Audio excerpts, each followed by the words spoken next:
Hello there, it's Katrina again. Would you have a couple minutes? And today I want to know if you have a couple minutes to continue our series on Challenge Accepted and talk about recognizing that boundaries and needs for people vary. I want to start out by sharing a story with you. About a decade ago, my son went weightlifting with some friends, and those friends were used to lifting a lot of weight, but my son was not. Now they took turns lifting weights, adding additional weight and lifting it in kind of a circuit fashion.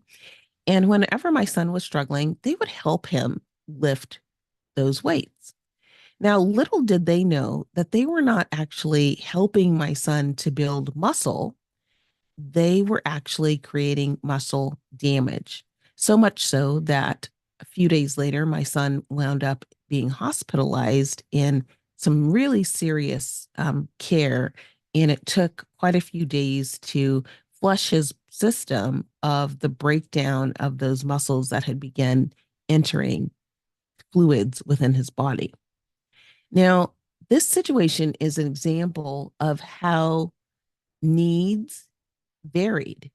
My son was not able to withstand that same level of training as others who had more experience. So, what they needed in terms of building their muscle mass and what his body was ready to do in terms of building muscle mass was different. They were just at different levels of development that caused for a variance in the boundaries and the approach that was needed to provide benefit and to avoid injury.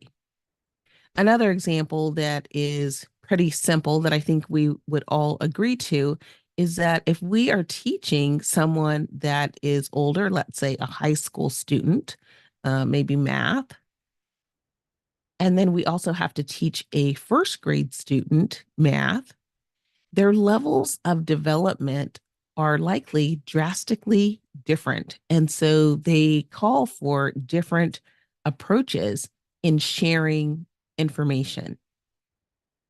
Now, this same principle applies when people go through the process of maturity and development, both personally and professionally.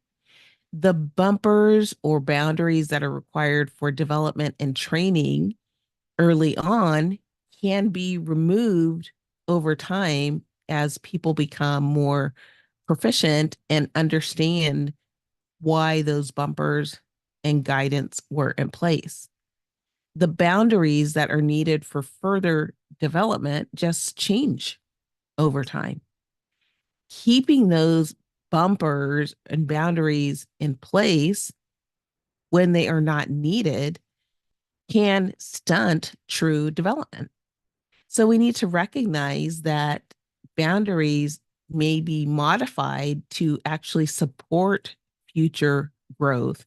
And it's important to know when we need to modify those things so that we don't keep them in a place where they are actually keeping growth from occurring. So when one person needs something at a point in their development to grow and to keep them on track, what somebody else in that situation might need could be drastically different because of differences in their stages of development. So I want us to keep in mind and to accept the challenge that when it comes to development, it's not always one size fits all at the same time. There are varied stages of development that call for varied levels of support. And keeping a constraint in place, as we talked about before, that is no longer needed may actually stunt development instead of supporting the progression of growth. Now, we can all share things that work for us, boundaries that we've set for ourselves. And that's a good thing. And it's a good point of reference. But we must keep in mind that what works best for us may not be what works best for others or what supports others in really achieving tremendous growth. So let's accept this challenge to recognize that needs vary, and that's okay. What we need is what we need at that point in order to grow and continue to move forward. And with that, that is my few minutes for today. I hope that you found that this has been a topic that's been inspiring, something to help you think, learn, grow, and ultimately lead a more fulfilling life. And I hope that if you are enjoying these messages, that you will share them with others so that they can come along our learning journey as well. Please be sure to check out the show notes for a summary of today's session, as well as contact information if you'd like to be in touch with me and information on how you can get my most recent publications. And as always, I'm super appreciative of you joining me here today and this week. And I hope to see you back next time. Until then, bye-bye.